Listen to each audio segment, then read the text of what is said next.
अस्सलाम वालेकुम, मैं हूं शेफ़ मेहदी और आज मैं आपको फ्रेंच डेजर्ट्स के बारे में बताऊंगा कि क्या डेजर्ट्स के अंदर चीज़ें बनती हैं। आइए आपको मैं बताऊं कि हम क्या स्पेशलिटी है बनाते हैं, वो हम आपको चल के दिखाते हैं। आइए अब आपको बताता हूं आपको।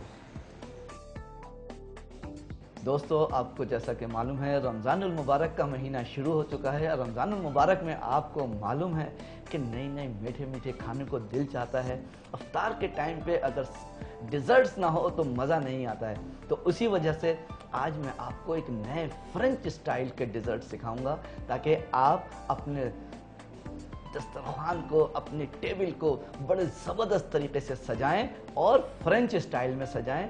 चीज़ वही होगी, स्टाइल मुख्तलिफ होगा। जब आप अपने दस्तरखान पे ये चीज़ लगाएंगे, लोग देखते ही कहेंगे वाह क्या मज़ा आ गया है, क्योंकि जायका जो है वो डिज़र्ट्स में है। मैं बहुत प्राउड करता हूँ कि मैंने अपनी लाइफ में जो सीखा है, आज मेरा दिल चाहता है कि वो मैं सब पूरे पाकिस्तान में एक एक बच्चे को सिखा दूँ, क्योंकि ज़िंदगी का कोई भरोसा नहीं है। और मैं वो शेफ़ हूँ कि जो ये चाहता हूँ कि लोग मेरी रेसिपी सीखें और याद करें कि शेफ़ मोहम्मद मेहदी ने जो चीज़ें सिखाई हैं वाकई में उनका दस्तरखान, उनका तरीक़ा, उनका मेथड कोई नहीं बता सकता। अब हम आपको अपने किचन में लेके चलते हैं जहां आपको हमने फ्रेंच डेजर्ट सिखानी है। तो लेट्स गो टू किचन, वो देखते हैं किस तरह से आपको हम बनाना सिखाते हैं। ये आप देखते रहिएगा।